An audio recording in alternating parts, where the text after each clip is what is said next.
movement. His Grace Shikshastakam Prabhuji was previously a fighter pilot and served the Indian Air Force for 7 years. Since 1998, he has been serving ISKCON as a full-time preacher. His knowledge of the Shastras and ability to explain the science behind the Vedic scriptures like Bhagavatham and Bhagavad Gita with ease has attracted youth to the Krishna conscious movement. He conducts several lifestyle management seminars in reputed educational institutes, corporate sectors, and industries. These presentations are unique, having a dint of his wit and wisdom. As part of his preaching tour, he frequently visits many countries like UK, Europe, United States. He has conducted seminars in many reputed universities like New York, Columbia, Manchester, Cambridge, Liverpool, and Penn State. He is the director of ISKCON Youth Forum and also the member of Temple Management Committee of ISKCON Nasik. So on behalf of the Samna Group, we welcome His Grace Shikshastakam Prabhuji. I myself have been following his classes, and his classes are pure nectar. Like be in Hindi or English, they are filled with so many stories and so many analogies that I really love listening to them. Hare Krishna. Hare Krishna. Am I audible enough? Is everyone able to hear me clearly? Yes, Prabhuji. Hare Krishna. Yes, Prabhuji. It's fine. Thank you so much, Prabhuji, for your valuable time and association in this conference call. We all are really fortunate to have you on this call, Prabhuji. Thank you so much. You can take over. It's likewise, I'm feeling very honored. Thanks to Shama Gauri Mataji, who was persistently following me up for this particular conference call lecture. My heartfelt thanks and gratitude unto her and to all of you for having me over here. And this is a bit unusual for me because I'm used to having audience in front of me always. And yes, I do give online classes, and somehow, the situation all over the world is such that we only have this option now to associate with each other. So I guess we are taking the best use of the technology at our hand, and I can really appreciate the enthusiasm of all of you, wherever you are. I don't know all of you. In fact, I might not have met any of you, but seeing your enthusiasm to come together, even though it's not like a regular conventional Bhagavatam class, but your enthusiasm is something which is giving me the enthusiasm to speak something about the glories of Srimad Bhagavatam. So, how much time do we have? Prabhuji, you can speak for 1 hour. Okay, so the words which was given to me, is it that like how we do at the temple, I recite and people follow, or I should just... No, Prabhuji, nobody will follow, everybody will be on the mute. You just chant Mangala Charam and read the verse and start. Okay. So I recite the shloka, the translation and the purport, right? Should I do that? Like I read the entire purport, or... Okay. Yes, Prabhuji. Okay. Om Namo Bhagavate Vasudevaya. Om Namo Bhagavate Vasudevaya. Om Namo Bhagavate Vasudevaya. Om Ajnana Timirandasya Jnanam Shalakaya Chakshurun Militam Yena Tasmai Shri Gurave Namaha. Namo Vishnu Padaya Krishna Presthaya Bhutale Srimate Bhakti Vedanta Swaminiti Namine Namaste Saraswati Deve Gauravani Pracharine Nirvishesha Shunyavadi Paschatya Deshatarine Jai Sri Krishna Chaitanya Prabhu Nityananda Shri Advaita Gadadhar Shivasadi Gaura Bhakta Vrinda Hare Krishna Krishna Krishna Hare Hare Hare Hare Rama Rama Rama Hare Hare. So we are reading today from the Srimad Bhagavatam, fourth canto.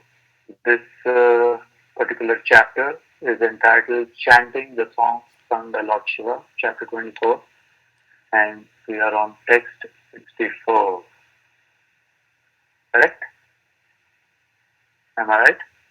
4.24.64? Okay. Yes, Prabhuji.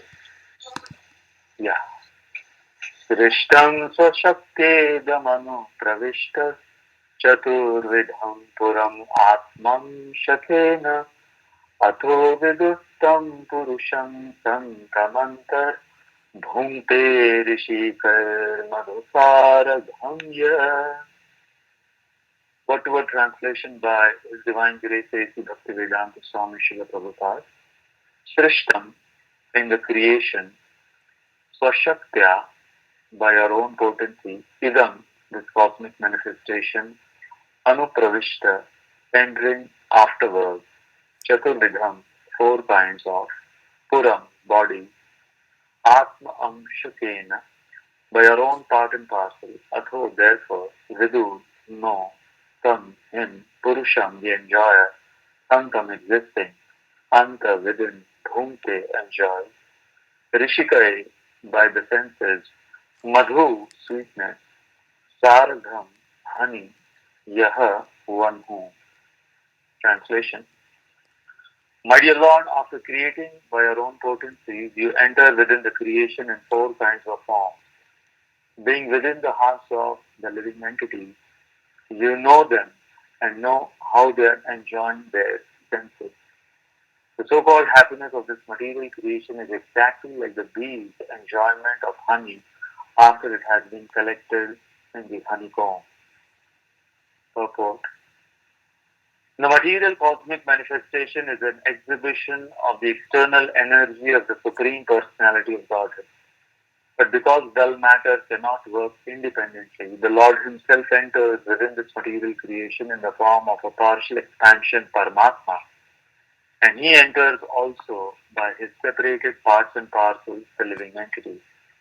In other words, both the living entities and the Supreme Personality of Godhead enter into the material creation just to make it active. As stated in Bhagavad Gita 7.5, Aparayam itaskvanyam prakritim vidhime param jiva bhutam mahabaho yayedam dharyate jagat.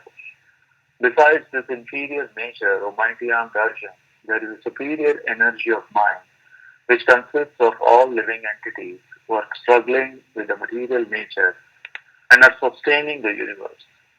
Since the material world cannot work independently, the living entities enter into the material manifestation in four different types of body. The word Chaturvidham is significant in this verse. There are four types of living entities born within this material world.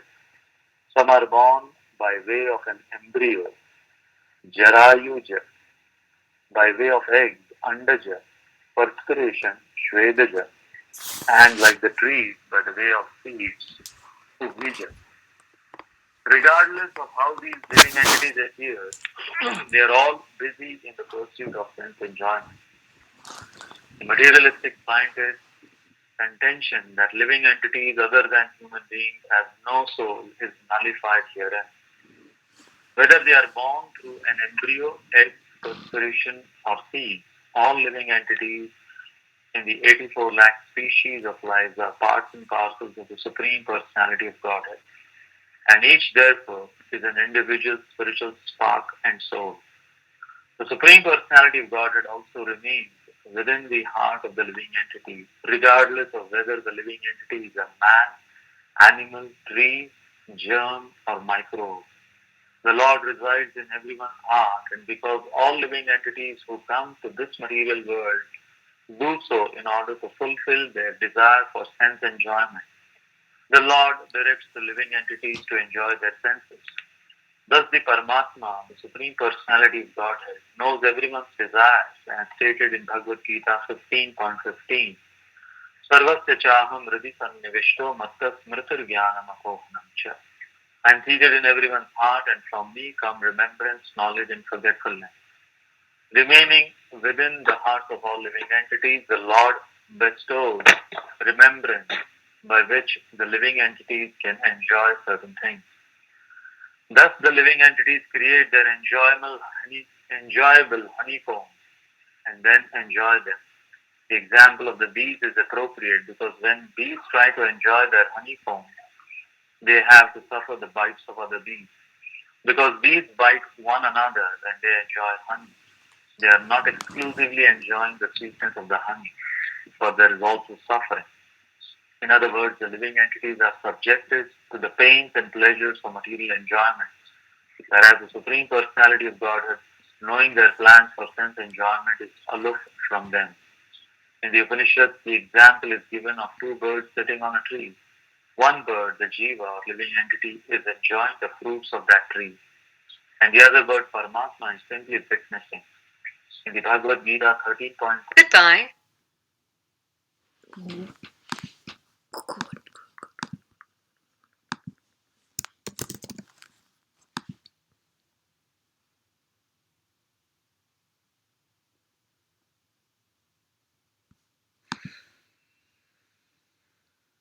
Welcome. This service is provided by freeconferencecall.com.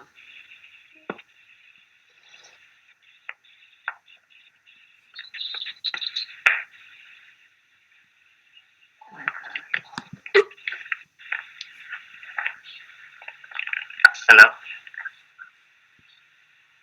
Yes, Prabhuji, the call got disconnected.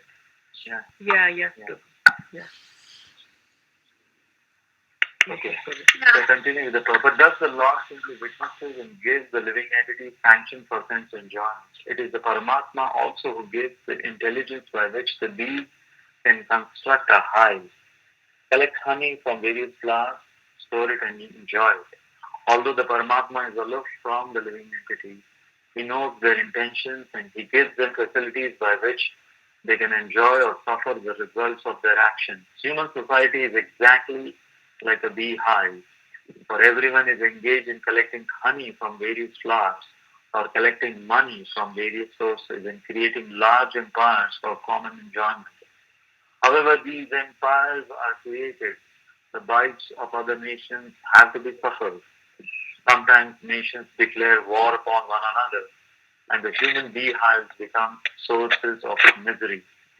Although human beings are creating beehives in order to enjoy the sweetness of their senses, they are at the same time suffering from the bites of other persons or nations. The Supreme Personality of Godhead as Paramatma is simply witnessing all these activities. The conclusion is that both the Supreme Personality of Godhead and the Jivas enter into this material world. However, the Paramatma, Supreme Personality of Godhead, the recording has started because he has arranged for the happiness of the living entity in the material world. Because it is the material world, however, no one can enjoy any kind of happiness without inebriety. Material enjoyment means inebriety, whereas spiritual enjoyment means pure enjoyment under the protection of the Supreme Personality of Godhead. So, herein, this particular section, which is called Chanting the Song Sung by Lord Shiva, who is giving these divine instructions to the sons of King Prachini Barishad, the Prachetas, and being a Mahajan who is the greatest Vaishnava as per the Srimad Bhagavatam, Vaishnavanam Yathashambhu, we regard him as the topmost of all Vaishnavas, which means he is the greatest of all devotees of Lord Vishnu. And when we hear from the lotus mouth of such an exalted Vaishnava Mahajan, the glories of his Aradhya Dev, which is Lord Vishnu, and also we who are trying to become Vaishnava. So when we say Mahajano Yena Datastapanta, so what could be more purifying and more authentic than hearing directly from the mouth of such a Mahajan like Lord Shiva about the glories of Lord Vishnu. Uh, Herein we see Lord Shiva, he is speaking about the material world. And a very interesting metaphor or simile which he has used of honeybee and the honeycomb. And one of my fascinations when initially I started reading Srimad Bhagavatam and other Srila Prabhupada books was I would highlight on these different analogies and metaphors and similes which were used.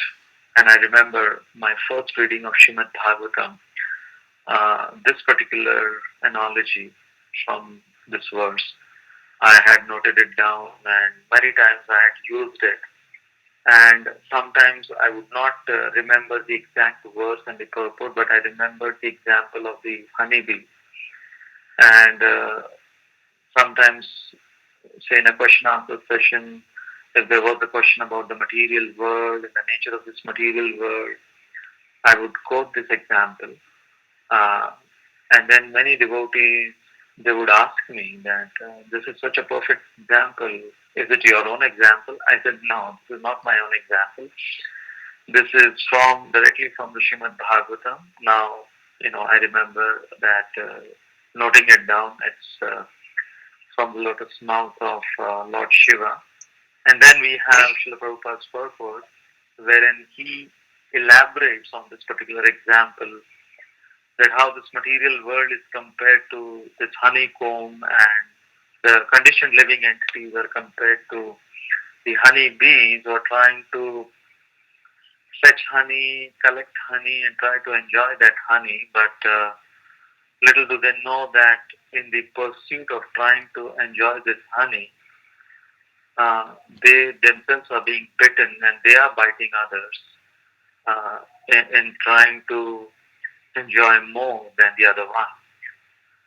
So uh, let me first focus on that why such kind of examples are used in our revealed scriptures.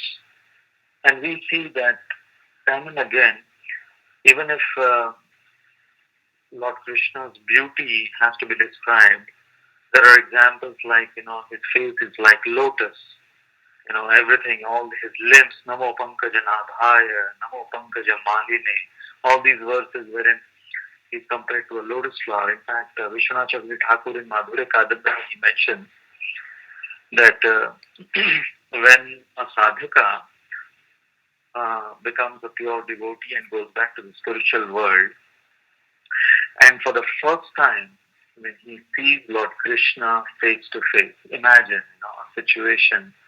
Imagine, let's put ourselves in that situation that after practicing sadhana bhakti for so many years or maybe lifetimes, in my case, and then finally we get to have the audience of Shyam Sundar Krishna, which so much we have been cheering and talking about and trying to, become conscious of. And finally we get to see him face to face.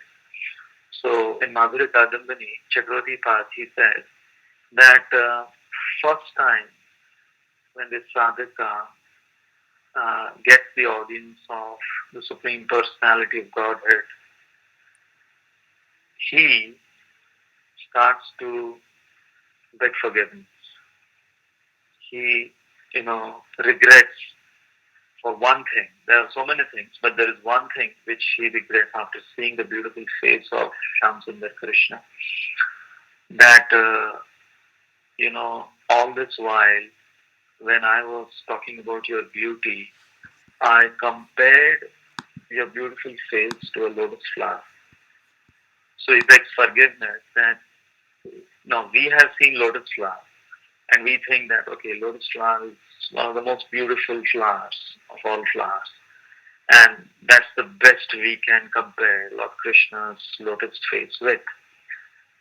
But when we finally get to see the actual beauty, we will, like how Chakravarti Pad mentions, that we will also beg forgiveness that we are extremely sorry that we compared your beautiful looking lotus face to this lotus flower of this material world. So of course there is no compare, but still we see that in our scriptures, these kind of similes, metaphors, and analogies are mentioned because they are the ones which we can relate to.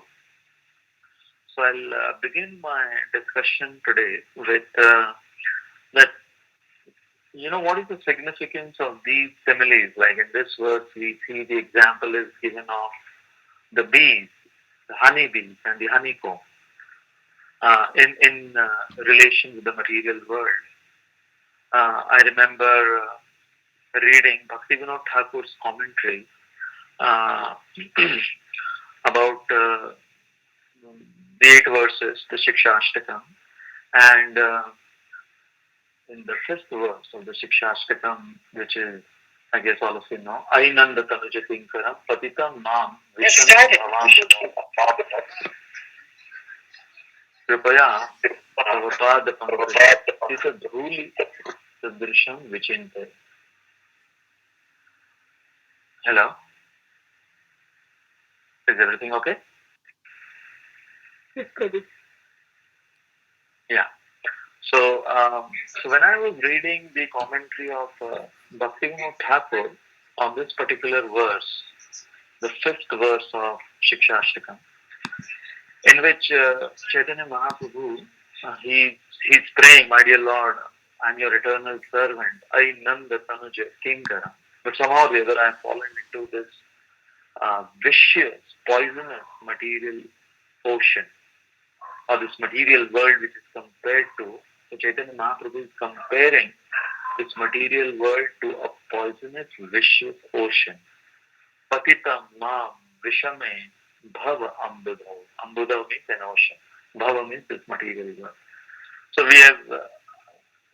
we can see here, and also Chaitanya Mahaprabhu is using the example of the ocean, but not just any ordinary ocean, but a very vicious and poisonous ocean. So now Bhaktivinoda Thakur, just like Srila Prabhupada elaborated on the example of bees and the honeycomb, so similarly Bhaktivinoda Thakur on this verse, the 5th verse of Shikshastakam, specifically the analogy used by Chaitanya Mahaprabhu of the material ocean, Bhaktivinoda Thakur elaborates on that.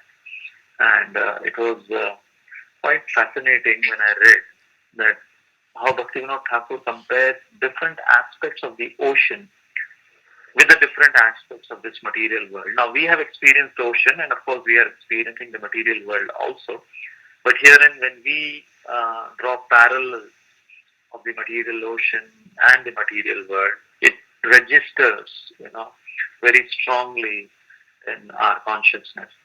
So Bhaktivinoda Thakur says that just like when you see in an ocean, there are these huge tidal waves, and sometimes they are so huge, like as huge as a tsunami. Maybe not a tsunami, but I don't know how many of you have experienced swimming in an ocean. I have done it. I've experienced swimming in an ocean, and that too, a turbulent ocean wherein huge tidal waves, and you are just, even though you know swimming, you may be an expert swimmer, you may be a cross-country swimmer, whatever you may be, but in front of the ocean, especially when it is turbulent with huge tidal waves, you are no one. So Bhaktivinoda Thakur is saying that these huge tidal waves, he compares the tidal waves to the Tritapa. Now, of course, you must have assumed that the swimmer or the person who has been plunged into this ocean is the living entity, the conditioned living entity. So the conditioned living entity is thrown, tossed up and down because of the tidal waves. Although the water is there, but if the sea is calm, then yes, a person can enjoy the swimming. But when it turns into a rough ocean, wild ocean, then these waves, they toss that person up and down here and there, and he's being beaten up by the waves. So Bhaktivinoda Thakur compares the huge tidal waves of this material ocean to the three tapas, the Adhyatmic, the Adibhautik, the Adidaivik. And I guess we are experiencing the present scenario of the world, kind of past time and again, we get to experience it. Recently, when I was giving class, uh, related to the coronavirus situation, so I began my class with a small realization of mine about how the time factor is working among everyone, irrespective of who. I was mentioning that when we don't find time for understanding our timeless wisdom, then time factor forces us to understand it from time to time. That's what's happening. When we don't find time for understanding our timeless wisdom, then time factor forces us to understand it from time to time. So back again to Bhaktivinoda Thakur's explanation of the vicious, poisonous ocean. So we understood the first parallel he's drawing is the tidal waves are compared to three tapas. Then he says that this living entity who's tossed up and down, who is now totally, you know, beaten up, is trying to uh, get shelter of some of the living entities within the ocean that hope they may help. So, to his dismay, when he tries to get some help from some of the aquatics from the ocean, the only help, or you can't call it help, but the only association which he sees all around him are of these deadly aquatics like sharks, octopuses, and these deadly jellyfishes like that. So Bhaktivinoda Thakur is saying that when a conditioned living entity within this material world is trying to get help or solace from relatives and from family members, who are also materialistic, then he compares them to sharks and other deadly aquatics within this material ocean. So very realistically and logically, Bhaktivinoda Thakur is comparing it using the example of the ocean. He goes further with this example. He says that that this living entity who has been beaten up by the tidal waves, the three tapas, and trying to get some help and shelter from the aquatics, realizes that they are the deadly ones who are ready to kill him and devour him. They are compared to the relatives, the immediate and the extended. And then when he has nowhere else to go, so he thinks, at least let me try to drink some water to get some strength to fight out in this vicious ocean. So when he tries to drink water of that ocean, guess what? It's salty. So he's trying to fight this ocean, and he's so parched and he's so thirsty. But when he tries to quench his thirst, the only water he finds within this ocean is the salty water, which aggravates his thirst. So Bhaktivinoda Thakur compares drinking of that salty water is like trying to engage in more sense gratification, thinking that more sense gratification will nullify the, the adversities faced within this ocean. But the opposite happens. The more the salty water this conditioned living entity drinks, the more he becomes thirsty, the more it burns his throat. And this is the predicament of this conditioned living entity. Finally, the fourth comparison he makes is that he sees that there is an English word called flotsam and jetsam. I don't know how many of you know about this word. So flotsam and jetsam, uh, it means that when ships, when they sail across ocean, so passengers who are aboard the ship, they sometimes throw things like, some plastic or some tin, and sometimes you see some floating straw, paper or something like that, some tiny things here and there floating on the surface. That's called flotsam and jetsam. So Bhaktivinoda Thakur is saying that this conditioned living entity who is troubled from all sides finally sees a flotsam, you know, say a piece of straw or just, a Coke can or maybe some plastic bottle. And he tries to hold on to that as shelter to cross over this ocean. Now, can you imagine who can do that? Because he's so desperate, that's the only thing he sees floating along with him. So he thinks that holding on to a flotsam, he can cross over this ocean. So Bhaktivinoda Thakur very wonderfully compares the flotsam to karma kanda process and any other process less than pure devotional service. So any process less than pure devotional service, Bhaktivinoda Thakur compares it with flotsam. That if you try to cross this ocean using flotsam or jetsam, using karma kanda, jnana kanda, ashtanga kanda, it is like that. So it's of no avail. Like also we have the example that who has crossed an ocean, forget about this material ocean, who has crossed an ocean holding on to a dog's tail? I guess you must have heard about that.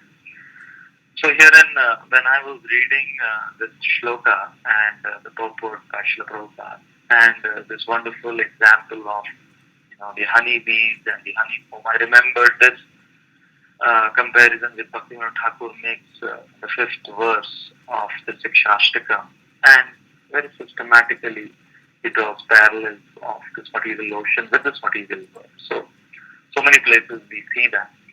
I remember when I used to give, I was in the Gopinath temple in Mumbai, and the basic 6-session course. So once there was this question asked.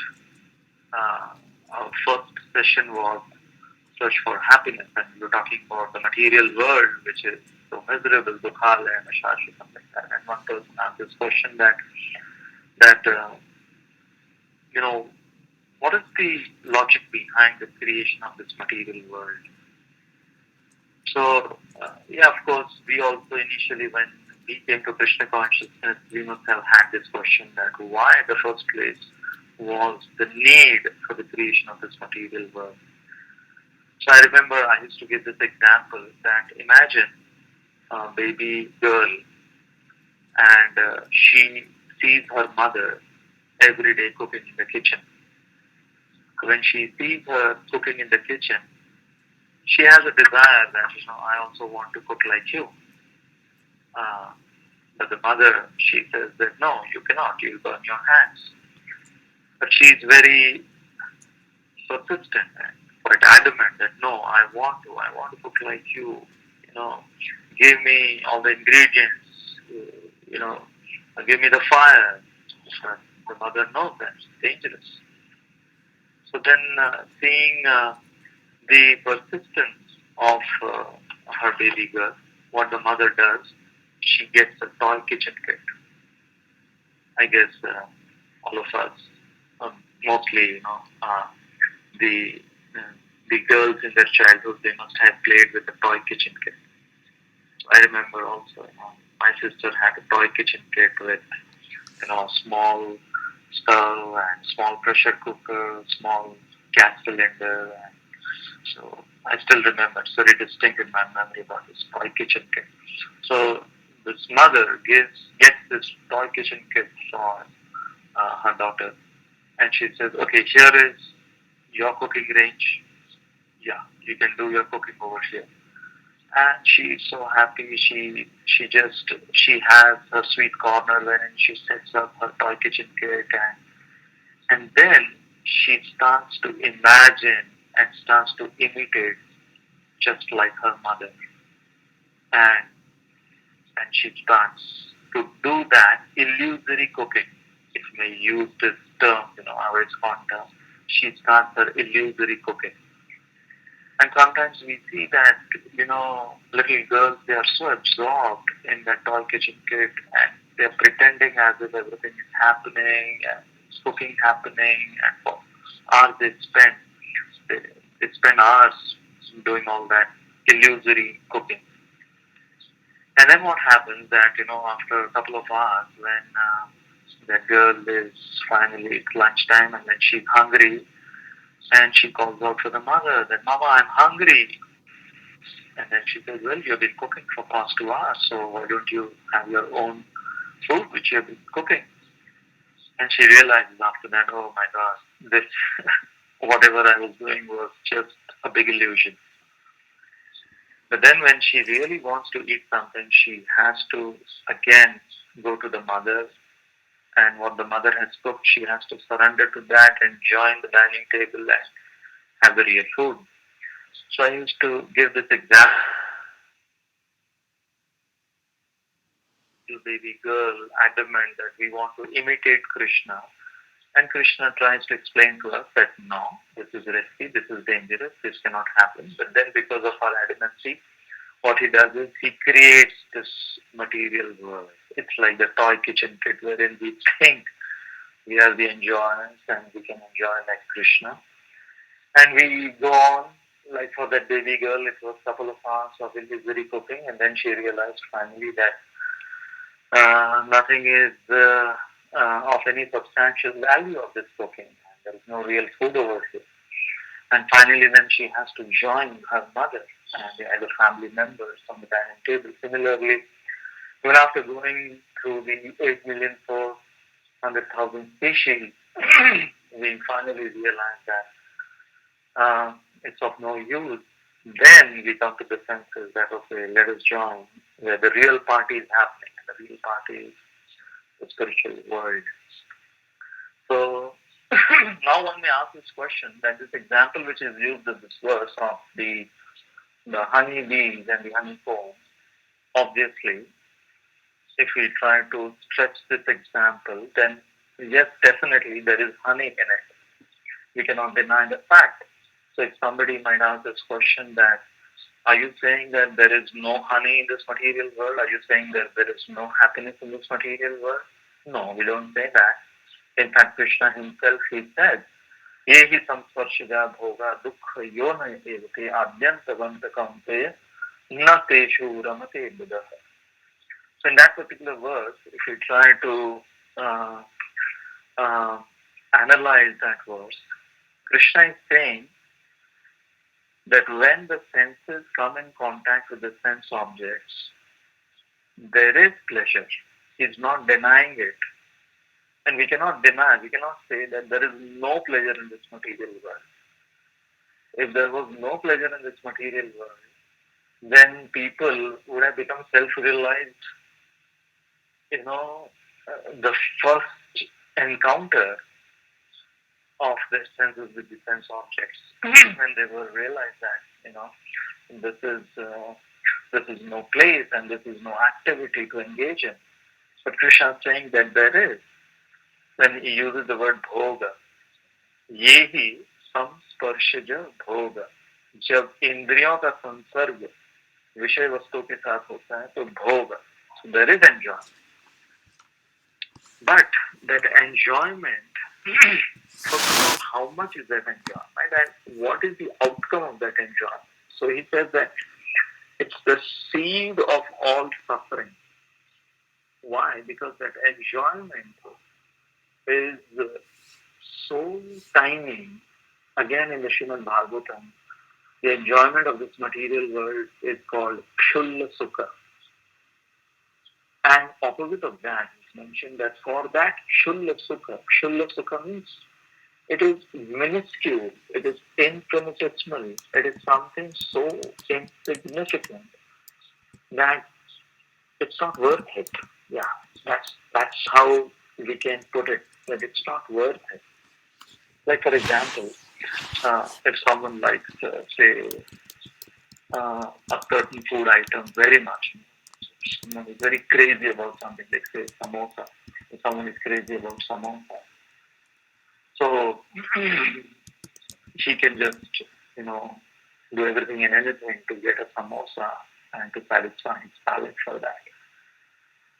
But imagine if he's been offered a samosa, he goes to some cafe, or in India you have all these sweet meat shops where you get hot samosas and all these savory, and he gets this plate of samosa, and along with that he gets a bill, and the bill is of $1 million. One samosa for $1 million. Now only a crazy person will go ahead wanting that samosa and willing to pay that price for that one samosa. Srimad Bhagavatam is saying that the pleasure of this material world, definitely it's like that samosa, and it's a real samosa. The samosa is not false. The samosa might give you, you know, that pleasure for a while when it's there on your tongue and you're really savoring it. But then the price which you have to pay for it, to keep on getting more and more, it's like brahad karam. So, so therefore it's not worth it. And therefore, nateshu ramate Buddha. When Krishna is saying in that same verse, the last line, that Buddha means those who are intelligent. When they see, oh my God, paying $1 million for one samosa, forget it. That's something which is stupidity. So, when we understand the nature of this material world through these examples and through these narrations from the Srimad Bhagavatam, and what to speak, coming from the mouth of Lord Shiva and Lord Brahma, who know in and out of not just the material world, but Lord Shiva, such a Mahajan, who has seen, known, heard, and realized the Supreme Personality of Godhead. I'm remembering this one verse from the Lakshmi Narasimha Karavalambam Stotra. Again, this verse talks about, it uses a metaphor, it uses an example, an analogy, and tries to explain the situation of a conditioned living entity within this material world.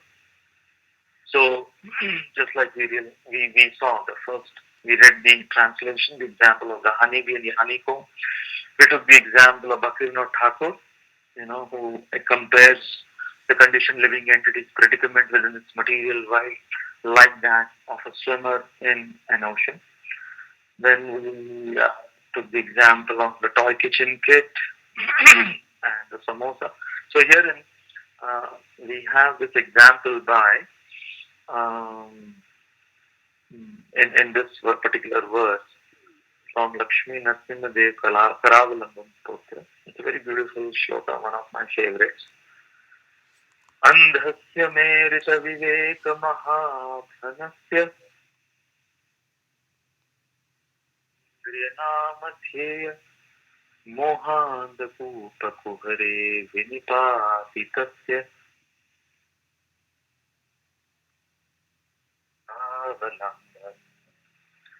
So herein, in this beautiful shloka, the again the predicament of the living entity is compared to a person who has just been robbed of his greatest wealth.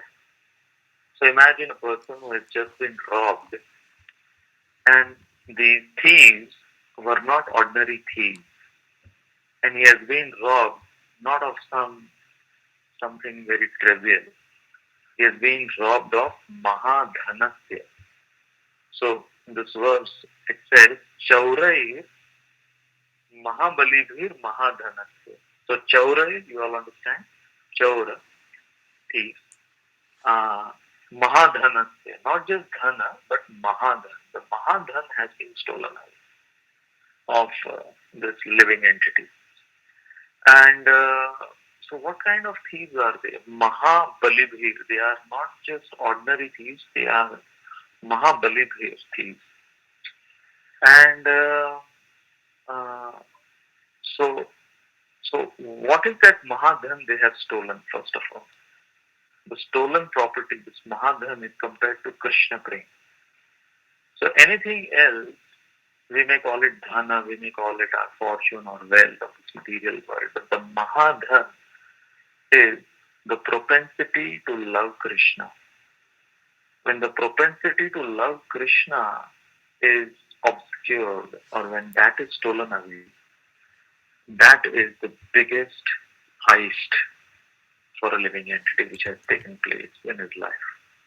So that, people, you may find that people are very much interested into watching some heist movies, that this was the biggest heist which took place in this bank or that bank or, in this country. But according to this verse, the biggest heist for a conditioned living entity which takes place is the heist of the stealing of the propensity of Krishna Prem, of loving Krishna. Okay, so herein the Mahadhan is compared to Krishna Prem, and that has been stolen. Now, who are these thieves and how did they steal? That what was, people are very much interested that how did the heist take place and what strategy did they use? Definitely they have to be super intelligent if they have to steal something of that value. They have to be super intelligent to steal that. So I was trying to analyze this verse and know it threadbare. So I found out that first of all, what these thieves did, that they blindfolded. Andhasya. So here the verse begins with Andhasya. So they blindfolded the conditioned living entity to steal the Mahadhan. Which means blindfolding me. So we can see that, conditioned living entities, some of them they are having 6 vision. What's the blindness you're talking about? Like about Dhritarashtra, it is mentioned that Dhritarashtra was not just materially blind, but more than that, he was spiritually blind. And more than Dhritarashtra, Duryodhan, sometimes Dhritarashtra would get like these spikes of, epiphany, of good realization, that, oh my God, what am I doing? But Duryodhan was a person who was completely blinded, although he had a very good material vision. So herein, when in this verse it is mentioned about the blinding of the conditioned living entity by these thieves, it refers to the illusion, the curtain of illusion which is put forth in front of the living entity. So imagine when someone has to enter someone's house to steal, then it has to be dark so that the owner of the house cannot see. But imagine in broad daylight, if someone has to steal and it's light all around, then what the person has to do is the person has to befriend the owner or the person who is about to be robbed. So what these thieves have done, they have not only blindfolded, but they have also taken the Viveka Buddhi. Andhasya mein Rita Viveka. Rita means they have stolen away the Viveka Buddhi. Now Viveka Buddhi refers to the Buddhi which we have, which deciphers between right and wrong. This is right, this is wrong. So imagine if the person who is about to be robbed, he welcomes the thieves inside the house with a red carpet welcome. Which means his Viveka Buddhi, they stole away his Viveka Buddhi. Just like, you must have heard in big countries, there is identity, the stealing of identity. That they steal away your identity. So herein, these thieves, they have stolen forth the Viveka Buddhi, that the living entity cannot even make the difference between what is right and what is wrong. Like this corona virus situation, So many people, they're just looking at the immediate cause that, okay, so it's caused by this virus and this virus has a nature like this and these are the symptoms and this is where it breathes and this is where it thrives and this is how it is transferred. But they're not going to the root cause, that where it all began. When you fiddle with material nature, and we may have, I was speaking about this in one of my recent classes, that some decades ago there was this mad cow disease in the UK, and because they were fiddling with nature, they were feeding cows over there with dehydrated meat in trying to augment the fat of the cow, because they wanted to have more fat of the cow which they wanted to eat. So because of trying to unsettle nature and trying to fiddle with nature, so whoever was then eating that steak or that beef, they were getting mad because they were fiddling with nature. So herein, when we are talking of the present situation, also not trying to understand that what is right, what is wrong, and trying to just make a stopgap, remedy for a situation, not going into the grassroots level and trying to rethink and rewire our entire life. That's what is required, I guess. Hope people will come to their senses to realize that what are we doing with our own lives and what are we doing with this material nature. So going back to the shloka, so herein the thieves, what they have done is that they have not only blindfolded, but they have also stolen the Viveka Buddhi. And they are so powerful. After stealing, what they have done is they have thrown this person in the deep dark well of this material existence. So, so then the question is that who are these thieves?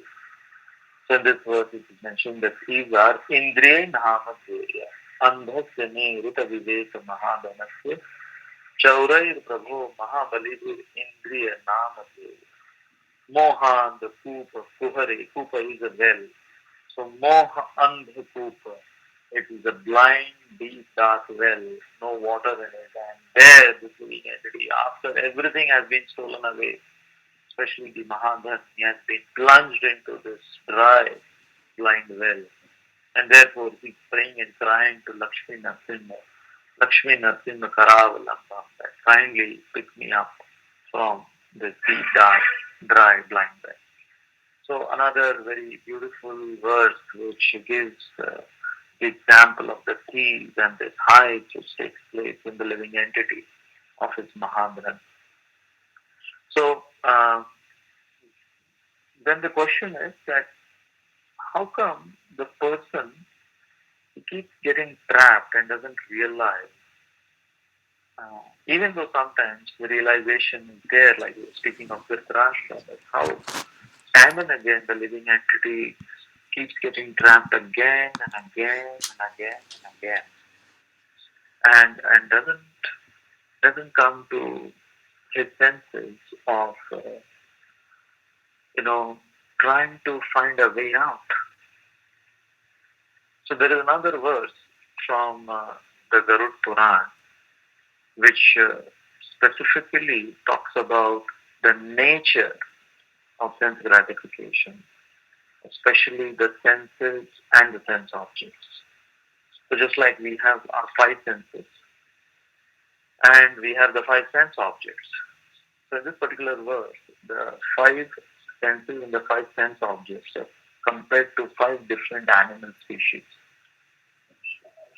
And then, of course, the conclusion of this verse, you'll come to know that which particular species this verse is talking about in conclusion of this verse. So five animals, five senses, and five sense objects. Patanga, Matanga, Kuranga, Bhringa, Meena, Hata, Pancha, Dhireva, Pancha, Ekam, Pramati, Satatham, Nahanyate, Yasevate, Pancha, Dhireva, Pancha.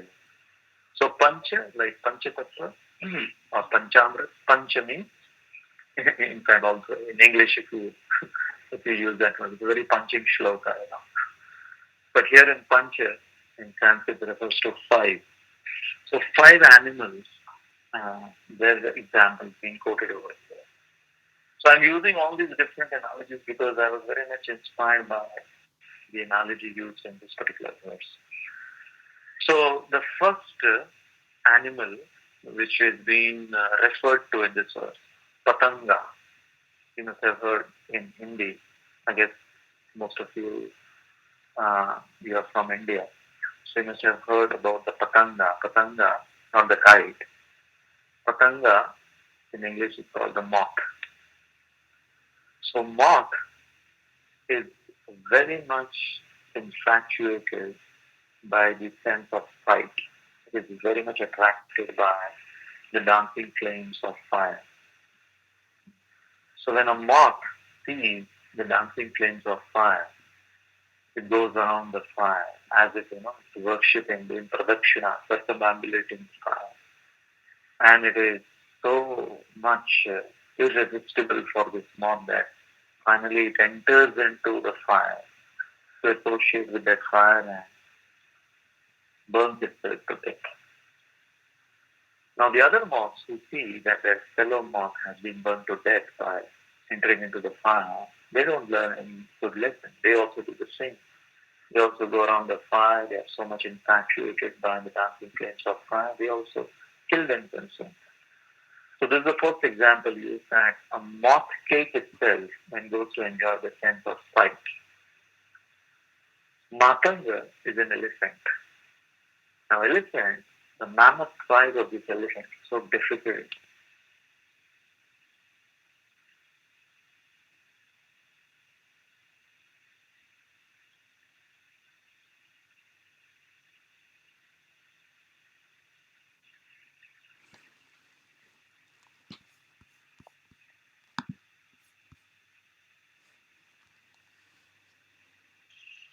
Hare Krishna. Hello? Mataji. Yeah, Hare Krishna. Hello. Is everyone able to hear me?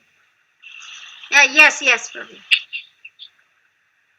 Yeah, so the second animal which has been referred to in this verse is an elephant. Now, elephant who is such a huge bodied animal, it's so difficult for a mahout like, the person who captures an elephant.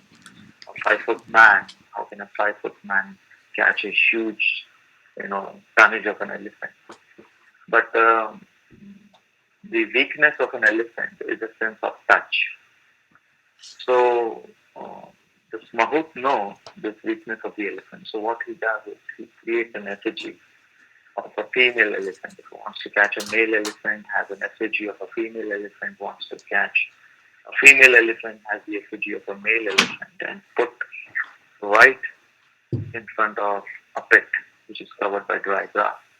And when this elephant sees, the opposite gender is there, so goes to touch the opposite gender. So, and obviously falls into the pit and is trapped. So here in the second example is that of this elephant who gets trapped when it goes to enjoy the sense of touch. The third animal which is referred to in this verse is Kuranga. Kuranga refers to a deer. Now we all know that deer is such a swift animal, but when the hunter wants to catch a deer, the hunter knows the weakness of the deer is the sense of sound. Deers are very much attracted to nice music. So the hunter, before shooting an arrow, he plays nice flute. So when this ship-running deer hears the sound of flute, it stands still to hear the sound. When it is still and is standing at one place, trying to enjoy, this nice playing of the flute, doesn't realize it's the hunter who is laying a trap to, shoot the deer. And then the hunter stops playing the flute and immediately shoots the arrow and kills the deer. In fact, One poet uh, elaborates on the example of the deer, that the dying deer is so much fond of music. It, while dying, is praying to the hunter that I know that you tricked and you have shot me by tricking me into this playing of your flute. But doesn't matter. My only prayer as I'm dying is that after I die, you use my flesh to make more musical instruments. You know, the, the dhol and these kind of instruments which are made of animal skin. So you use my flesh, let the music go on. That's how devoted the deers are for music or the sense of hearing. So we have, you know, discussed three animals of three senses compared to three senses and three sense objects. Then the fourth species which been referred to in this verse is Bringa. Bringa, as you all know, bumblebee. Now in the Niti Shastra, there is something very interesting about the bumblebee which is mentioned that bumblebee has the power to drill a hole through a tree trunk. There is a huge tree with a huge tree trunk. Bringa has the power and the drilling system. दारु भेद निपुणों की पंकज कोशे निष्क्रिय भवति. So in this verse from the Niti Shastra, it is mentioned that daru bhed, daru means a tree. So this bringa can drill a hole through a tree trunk without using any external, tools. But when this bringa, who has that strong drilling system inbuilt in its own body, when it goes to the pankaja koshe, the whirl of a lotus flower, and tries to enjoy the nice smell of the lotus flower in the evening, and when at night when the lotus flower closes, the petals close. Now, now how thick and how strong are the petals of a lotus flower? A small child can prick it through a pin or through a needle. But this bringer, which has that power, can drill a hole through a tree trunk. It's not that it cannot drill a hole through the soft petals of a lotus flower, but it doesn't want to because then it will lose the gratification of smelling the lotus flower. And in the morning when the lotus flower opens, the bringer is found dead in the whirl of the lotus flower. So this is the fourth example of a bumblebee which kills itself when it goes to enjoy the sense of smell.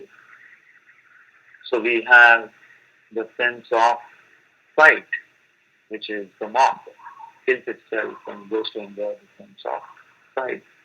We have the elephant, which gets trapped when it goes to enjoy the sense of touch. We have the deer, who kills itself when it goes to enjoy the sense of sound.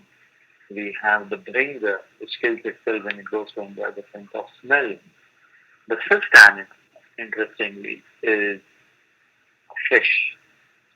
A fish is trapped and is caught by the fisherman. The fisherman throws the bait, and with some meaty stuff or some worm or anything which is edible for the fish goes to enjoy the sense of taste.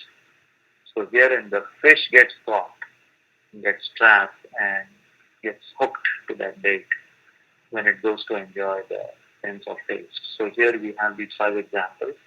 Again, I'll begin the fourth line of the verse. So Patanga, Matanga, Kuranga, Bringa, Meena, Hata, they get killed. So these five animals, they get killed when they go to enjoy. But very interestingly, it's mentioned that, these five animals mentioned in this verse, they get killed when they go to enjoy just one of their senses. So the moth got killed only because of the eyes, not because of the tongue. The elephant got killed only because of the skin, the tactile sense, not because of the ears. Like that, each of these species, they got killed because they went to enjoy just one of their senses. But then further, this verse says, uh, uh, Sa eva te pancha bhireva pancha ekam pramati sakatham na. What to speak of that species which goes to enjoy all the five senses simultaneously? I guess you must have guessed who that one species is, the human being. The human being is that species who goes to enjoy all the five senses simultaneously. When someone goes to watch a cinema, then you know that's the place where all the five senses the person wants to get gratified. Nice forms on the screen, good-looking forms on the screen. That is for the eyes. Then nice music for the ears. Then nice recliner seats for the sense of touch. And you know the cinema theaters are sprayed with room fresheners for a nice sense of smell. And finally, when all of this is happening, the guy keeps munching popcorn and all that stuff because that's the only real thing which is happening. Everything else on the screen is illusory. So something real to be enjoyed, and that's the popcorn. So that's for the tongue. So herein we see that one activity wherein all the five senses, sakatham na hanyate, this verse is saying, is asking this question that why this species won't get destroyed or get killed and goes to enjoy all the five senses simultaneously. When we see that the other species, the five animals which we saw in that verse, they got killed when they went to enjoy just one of their sense with one of the sense objects. So this is another very beautiful shloka which I thought of sharing with all of you. Now compared to this, herein you might be thinking that this class is getting scarier and more scarier. That okay, it's all about material world and all these very scary examples of the ocean, the sharks, and you know the thieves, and throwing in the dry well, the blind well, and now these five animals. But just like we have the five senses and the five sense objects. We have the five Jnanendriyas, we have the five Karmendriyas, and we have the five, everything is like five. So I remember one more verse, which is by Rupa Goswami. Now this verse, it speaks about the glories of Srimati Radharani. So Rupa Goswami, he quotes this verse, wherein he is enunciating the mood of Srimati Radharani as the greatest servitor of Sri Krishna. So we have that word, Rishikena Rishikesha Sevanam Bhakti Ruchyate. The true bhakti is when our senses, we are talking about senses, sense gratification, when our five senses are engaged in the service of Rishikesh. So here in this verse, Rupa Goswami, he is elucidating the mood of Srimati Radharani, how much she wants to serve Sri Krishna. So it's a very touching verse, one of my favorite verses. Whenever I think of Srimati Radharani's mood of service, she is the supreme personality of servitorship unto the Supreme Lord. So herein, of course, we cannot compare Srimati Radharani's form to any mortal form. But she herself is comparing her form to a mortal frame, made of five elements. So we have the five senses, we have a body made of these five elements, earth, water, fire, air, and ether. So Radharani, that's her mood, which Rupa Goswami is presenting in this verse, that she's comparing her body made of five elements, which of course is not. She's divine, she's supremely divine. But it's her humility that she compares her existence made of five elements. So in this verse, this is like Radharani is praying unto Lord Sri Krishna that even if one day if I give up my body in your service, how do I want my five elements of my body to be still engaged in your service? So it's a very, very extraordinary perspective towards Krishna Seva. which only Srimati Radharani can think of. So this verse, I hope I remember, a long time I'm remembering this verse. Panchatvam tanu eti bhuta nivaha swamsher milantu dhruvam dhataram pranipatya hanta shirasa tatala vrinte milam. So Panchatvam, if you remember the previous verse which I just quoted, it had also the Pancha, the five. So herein, Srimati Radharani is also using the word Panchatvam. So she's saying that if in your service, O Shyam Sundar, if I have to give up my body, then after I give up my body, now what happens is uh, when the body is given up, the five elements of the body, they enter into the five elements of the cosmos. The earth element enters into the earth element, the water enters into the water element, so on and so forth. So Srimati Radharani is saying that if in your service I give up my body, then let the earth element of my body enter into that earth on which you walk with your lotus feet and you're performing your pastimes. Let my earth element enter into that earth element and let me continue serving through that earth element. Let the water element within me enter into those waters where you perform your water pastimes with your gopis. So Radharani wants her water element enter into that water body. Let the fire element enter into that fire which you use to look at your beautiful face when you look into the mirror. Let the air element enter into that air where the devotees are offering chamar and peacock fan, fanning you, and the air which is touching your body, let my air element enter into that air. And let the ether element enter into that space wherein you are performing your Braja pastime. It's a very heart-touching shloka. Rupa Goswami is elaborating and presenting to us the heart of Srimati Radharani when it comes to serving Krishna through five senses. So herein we spoke about the nature of this material world, the five senses and the sense gratification, and herein we have Srimati Radharani who is teaching us that what should be the real purpose of these five senses which we have, and the five elements and the five sense objects. What should be the purpose of that? We'll be celebrating Ram Navami in a couple of days. So I was reading Ramayana, and Dasharath Maharaj, he got this name Dasharath. So one who can fight uh, uh, 10 chariots at a time. And therefore, he was living in a place called Ayodhya. So Ayodhya is a place wherein Maharaj Dasharath is, having Lord Ram born,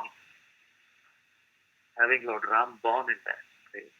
And Ayodhya is a place, again our acharyas mentioned, is that city which cannot be attacked by any Yodha, a Yodha. Therefore, that was the progress of Dasharath. But then Sri Vaishnava acharyas, they go further to explain that Dasharath Maharaj, he had Lord Ram born in Ayodhya because Dasha also refers to the 10 senses which we have. And because Dasharath Maharaj had conquered 10 senses, which means the 5 Jnanendriyas and the 5 Karmendriyas. So one who conquers the 10 senses, he is the one who is eligible to have Lord Ram born in his kingdom of Ayodhya. And then as against Dasharath, we have Ravan, who has another name, Dashagriva, the 10-headed. So Ravan was the opposite of Dasharatha, who misused all of his 10 senses, and because of which he was killed by Lord Ram. So herein, it's a nice meditation for the upcoming Ram Navami that we have Dasharath Maharaj, uh, who was blessed to become the father of Lord Ram because uh, the name he got, the one who had controlled his 10 senses, and we have Dashadri Ravan Kund got killed, and and also I was thinking about Lord Shiva because we took the verse of this song sung by Lord Shiva in glorification of the Supreme Lord in the Samudra Manthan when Lord Shiva drinks that poison, and in Sanskrit it's called Visha. So again, Jiva Goswami, he mentions that there is Visha and there is Vishay. Vishay means the sense objects and Visha means poison. So which is more deadlier, Visha or Vishay? So poison or the sense objects? And Jiva Goswami then answers his own question. He says, Vishay is more deadlier because Visha or poison can kill someone only when someone physically takes it in his system. If there is a bottle of poison in front of me, if I just look at the bottle of poison, I won't die just looking at the bottle of poison.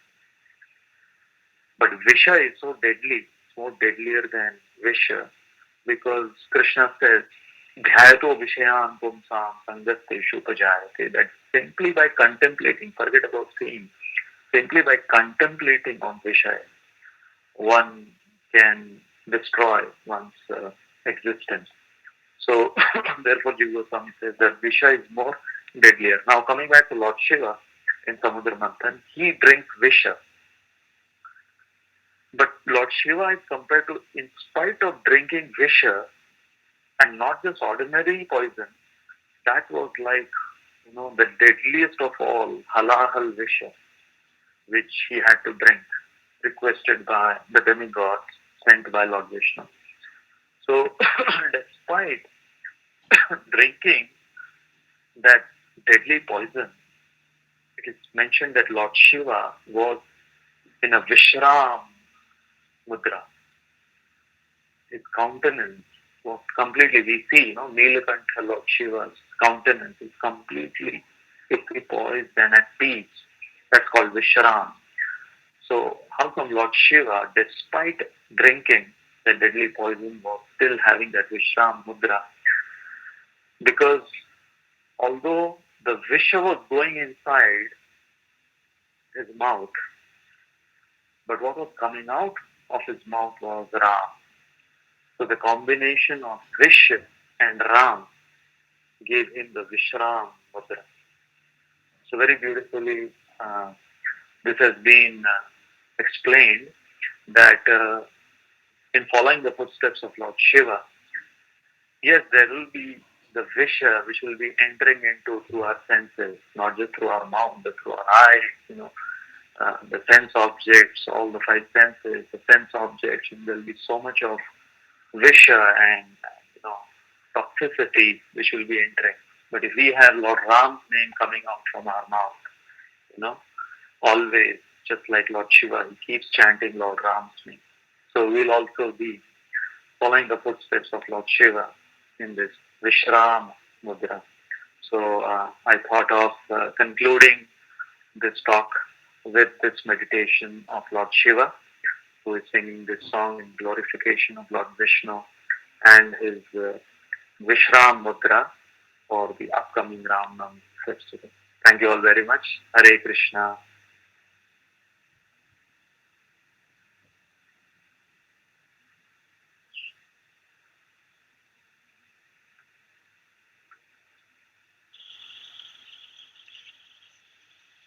Hare Krishna, Prabhuji. Very, very, very beautiful class, Prabhuji, and very nice example you gave for the five species who just get trapped in sense gratification. So, Prabhuji, you mentioned five things: Patanga, Matanga, Kuranga, and what are the two? I missed that, Prabhuji. Bhringa and Meena. Bhringa is bumblebee, Meena is fish. Yeah. Thank you, Prabhu. And Prabhuji, the question is now is the everybody is facing the big question how to save ourselves, not getting entrapped into this any kind of say not even sense gratification, just essential things. How much you have to give priority to that and not to go out, something like that. So, can you say something, Prabhuji? Well, what all of us we just did, that's whether there is an epidemic, whether there is a pandemic, or whether there is no epidemic. Dr. Siddhanta Thakur said that the only problem this material world is lack of Krishna consciousness. So, like I was mentioning that when the propensity to love Krishna is stolen away, that is the greatest disease. And the Aushadhi, the Chaitanya Mahaprabhu has brought, is hearing and chanting. So this is the Aushadhi. This is what we have to do. Whether we are inside lockdown or whether we are outside, that's what we do. We hear and chant the glories of Krishna to purify ourselves. That's what we do. So now, in fact, it's more. We have to not just sanitize ourselves biologically, but we have to sanitize our heart. Yeah,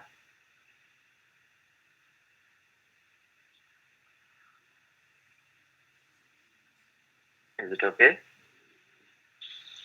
Yeah, thank you, Prabhuji. Thank you so much. Yeah, thank you. Once again, thanks to uh, all of you, whoever was logged in and was listening. Um, my heartfelt thanks to the organizers, all of you for considering me of some service unto you. Jai Shri Prabhupada Ki Jai. Thank you, Prabhu. Hare Krishna, Prabhu. Hare Krishna, Prabhuji. Yeah, Hare Krishna. I just want to let you know today we had almost 50 callers on the call and 15 callers on YouTube. Prabhuji, thank you. Hare Krishna.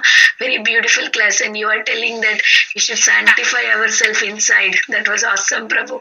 Hare Krishna. Beautiful class. Thank you, Mataji. Thank you. Yeah. Prabhuji, do you have some time? The devotees want to ask questions. Okay, we can take few questions. Yeah. Yeah, Hare Krishna. Anybody has any questions, they can go ahead and ask.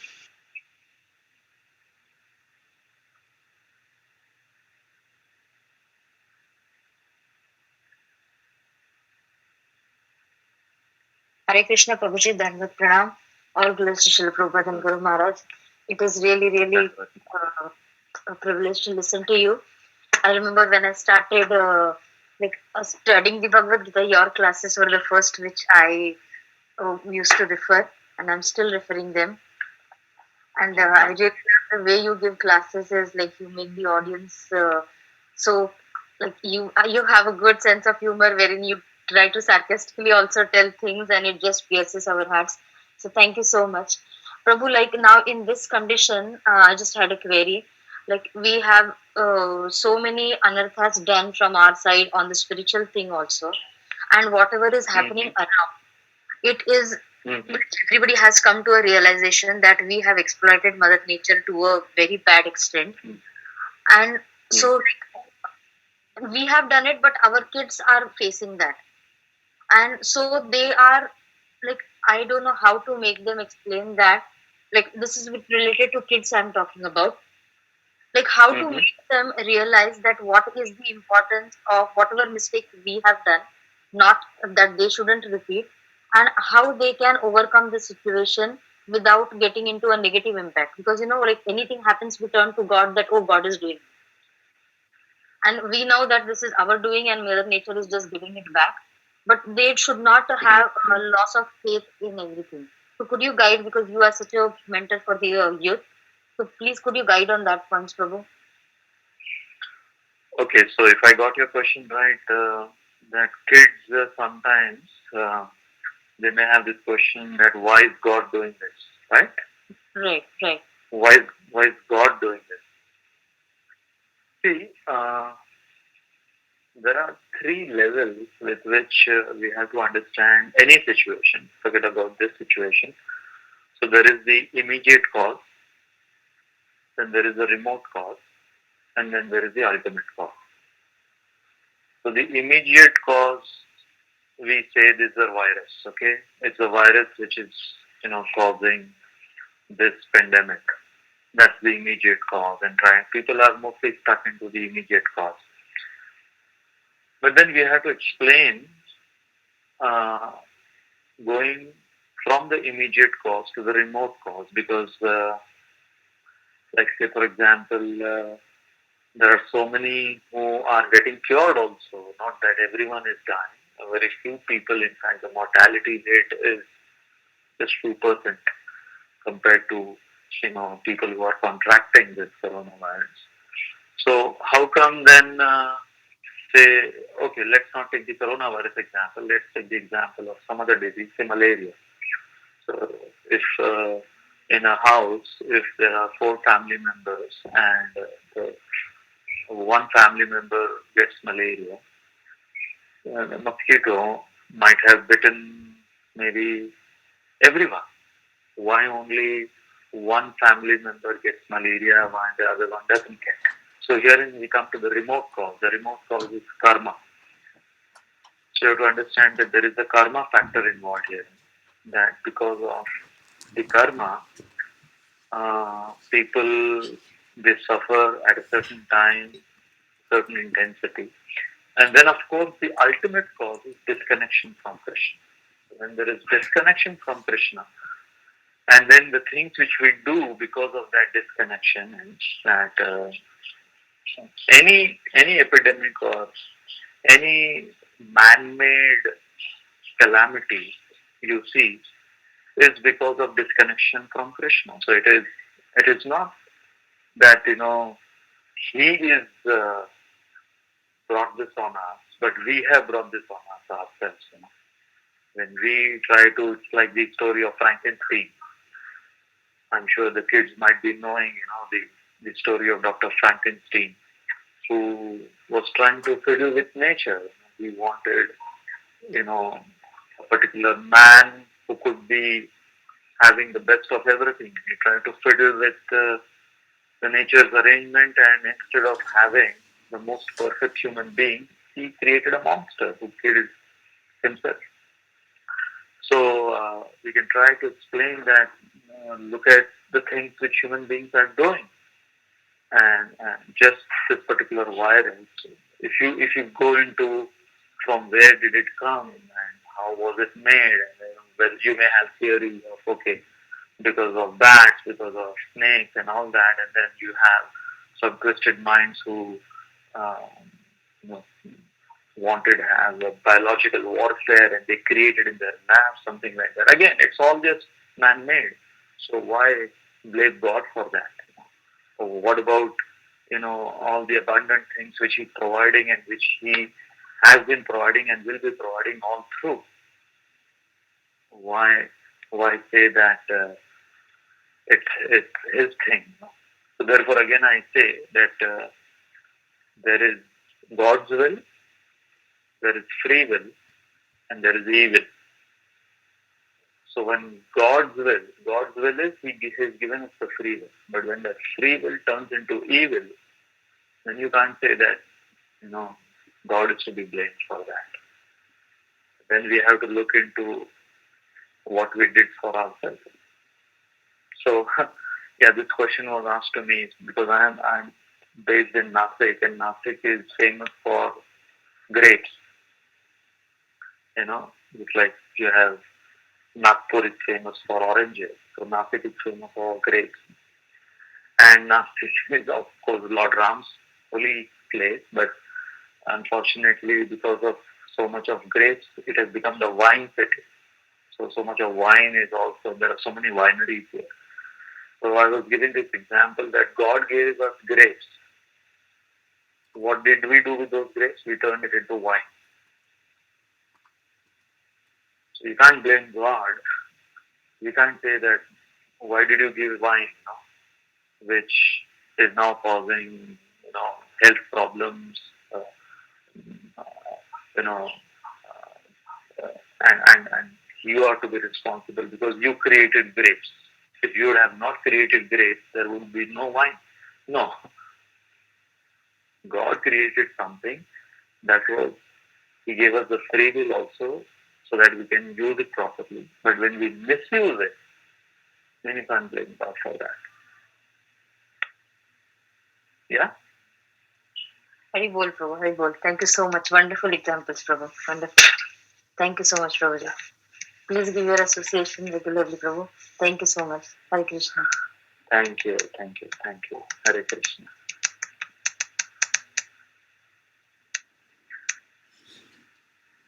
So we can wrap up now? Yeah?